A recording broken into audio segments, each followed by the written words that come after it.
রাজু, আমার পোষা পাখি মিঠু, রুবিনা এবং সাবিনা, এবং এরা সকলেই আমার বন্ধু।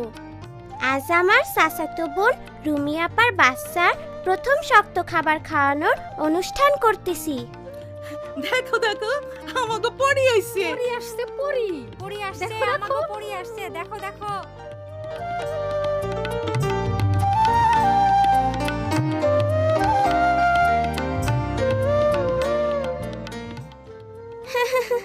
দীপু আমাগো গ্রামে সব থেকে দুষ্টু ছেলে হইলেও সকলে তারই উপকারী পড়ি বলতেছে। কি এরা বিশ্বাস হচ্ছে না? আপনারা কি জানতে চান কিভাবে এরা হইল? তাহলে শুরু করি।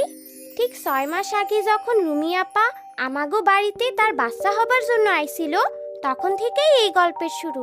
এরপর থেকে প্রত্যেক রাতে সেই দৈত্য জাদুর মতো চলে আসতো এবং অসমাপ্ত জুতা তৈরির কাজ করত। প্রত্যেক দিন সকালে ঘুম থেকে উঠে সেই ভালো মুচি আর তার বউ দেখতো এক এক জোড়া সুন্দর জুতো সারি সারি সাজানো, এবং শেষে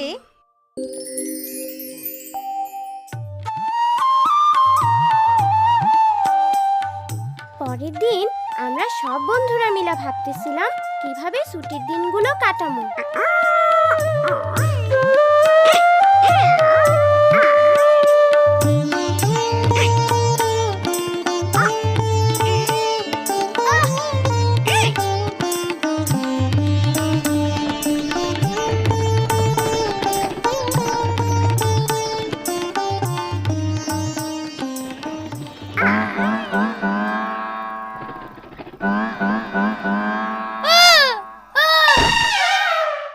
অসভ্য পোলাপান, ভালো কিছু কইরা সময় কাটাইতে পারোস না। যা, তোর হ, তোর হ, তোর হ। আমি জানি আমরা কি করতে পারি। আমি আমার রুমি আপার কাছ থেকে শোনা দৈত্যের গল্পটা বন্ধুদের বলি, এবং আমরা ঠিক করি ওই দৈত্যের মতো গোপনে গ্রামের সবার জন্য ভালো কিছু করব। তাইলে কি আমরা ভালো দৈত্যের মতো হমু? কিন্তু এইটা গোপন রাখতে হইব। তারপর কয়েকদিন আমরা অনেক ভালো কাজ করছিলাম।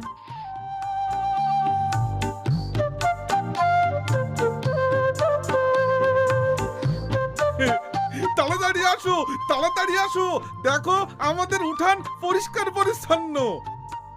ওমা, কি যেন আমার গরুর গোয়াল পরিষ্কার করে রাখা গেছে। ও মা, এসব কারা করলো? এইটা নিশ্চয়ই কোনো পরীর কাম। হ হ, পড়ি হইব। আমরা সবাই পালা কইরা কাজগুলো করতে থাকি যাতে কেউ আমাগো সন্দেহ করতে না পারে। একমাত্র দীপুই আমাগো সাথে যোগ দেয় নাই। সে ঠিক করছিল এই গরমের ছুটিতে কি কইরা উঠতে হয় তাই শিখবো। মিনা, রাজু, আসো দেখে যাও, রুমির বাচ্চা হইছে। বাচ্চা হইছে, বাচ্চা হইছে। মিনা, রাজু, কি সুন্দর মেয়ে হয়েছে দেখো। বাচ্চার মুখে একটু মধু দিতে হইব না? না দাদি, শিশু জন্মের পরপরই যা দরকার তা হলো শুধুমাত্র মায়ের বুকের দুধ, যা শিশুকে সকল রোগবালাই থেকে রক্ষা করে। 6 মাস বয়স পর্যন্ত শিশু শুধু মায়ের দুধই খাবে, এমনকি পানিরও প্রয়োজন নেই। গ্রামে রুমি আপার মতো অনেকেই মা হইছে, কিন্তু রুমি আপার কোনো সমস্যা না হইলেও অন্য মায়েদের কিছু সমস্যা হয়েছিল। শোনো, মনে হয় আমাগো খোকন ঠিক মতো দুধ পাইতাছে না, পরে গরুর দুধও খাওয়াই তৈব। ও না, উনি তো ঠিক বলতেছেন না। চলো মিনা, ওরা আমাকে দেখে ফেলবো। কিন্তু পড়ি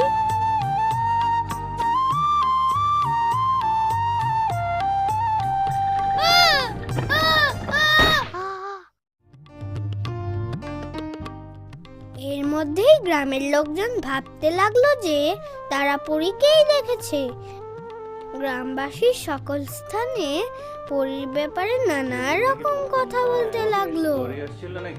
কেউ বলল গাছের উপরে অনেক ফুল ফুটছে, সেইখানে পরি দেখছে।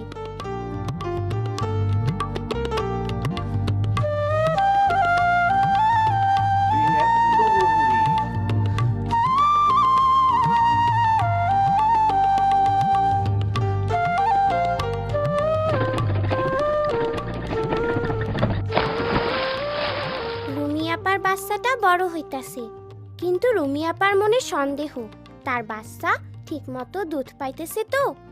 একদিন স্বাস্থ্য আপা আয়শা তারে বোঝালেন, বুকে দুধ জমিয়ে রাখার প্রয়োজন পড়ে না। শিশু যতক্ষণ খাবে ততক্ষণই মায়ের দুধ পাবে। সেটা আমি কিভাবে বুঝবো? শিশু দিনের মধ্যে 6 বার হিসু করলে বুঝতে হবে সে ঠিকমতো বুকের দুধ পাচ্ছে।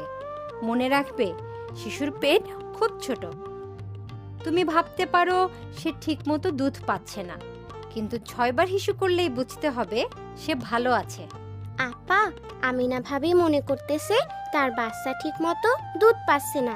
সে এবং তার স্বামী ভাবতেছে বাচ্চারে গরুর দুধ খাওয়াইবো। তুমি কেমন করে একথা জানলে মিনা? পরি বলছে। আমার মনে হয় পরেই পারবে আমাদের এলাকার সকল মাকে মায়ের দুধের উপকারিতার সম্পর্কে সঠিকভাবে জানাতে। সকল মাই এটা করতে পারবে, এর জন্য তাদের আত্মবিশ্বাস বাড়ানো দরকার। আত্মবিশ্বাস, আত্মবিশ্বাস। আপার কথায় আমি একটা ভালো বুদ্ধি পাইলাম। যে কোনোদিন বাচ্চা জন্ম হইতে পারে। আগামীকাল বাজার থেকে মধু আর সরিষার তেল কিনে আনমু।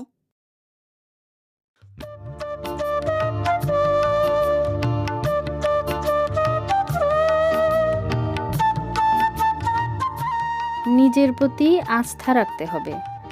6 মাস পর্যন্ত শিশুকে মায়ের দুধ ছাড়া অন্য কিছু দেওয়া যাবে না।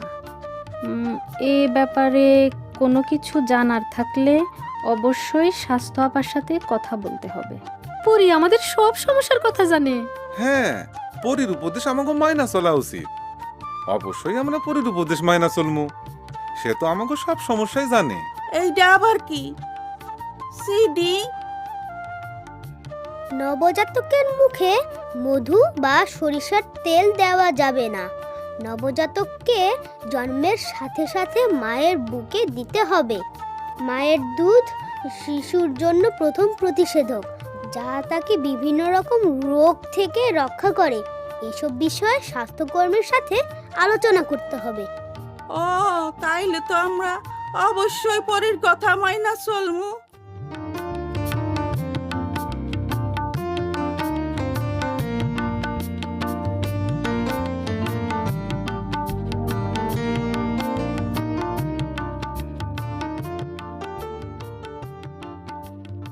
আমাগো ছুটির শেষ রাইতে আমরা আমাগো শেষ ভালো কাজটা করতে গেলাম। পরীর কাজ শেষ।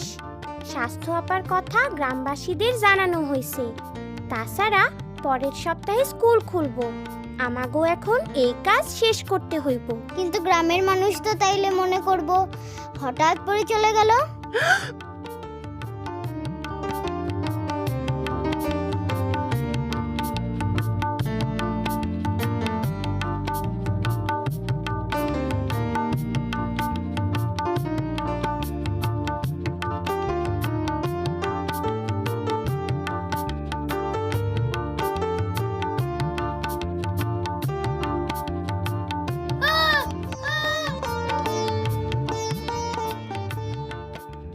আরে পরী, আমরা পরী পাইছি। পরি পরী পাইছি। এইভাবেই দীপু হিরো হইয়া গেল। আমরা অবশ্য এতে কিছু মনে করি নাই। আমরা অনেক মানুষের উপকার করতে পারছি এবং স্বাস্থ্য আপার সকল তথ্য সবার মধ্যে পৌঁছাতে পারছি। আর আমরা খুব মজা করছিলাম। খুব মজা, খুব মজা।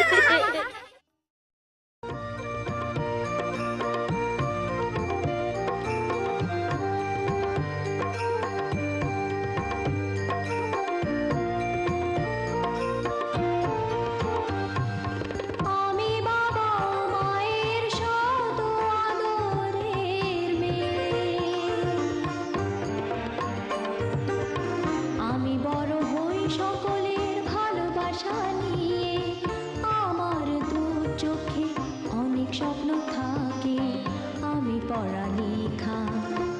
কেটে যায়।